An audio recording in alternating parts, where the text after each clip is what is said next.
As seen, Ukrainian drone army doesn't rest, chasing down 2 Russian tanks down the road.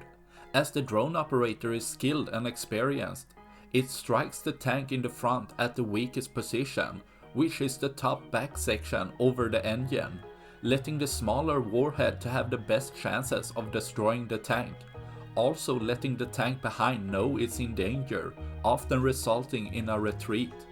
But as in this case, the struck tank gets immobilized as the perfect hit of the drone did the job. The second tank carries on for a while before retreating, leaving the other tank behind to get further targeted, making sure the tank can't be brought back into service, taking out another of Russia's tanks, leaving one less for tomorrow. That's all I had for this video. Please like and subscribe for more. Thanks for watching. Bye.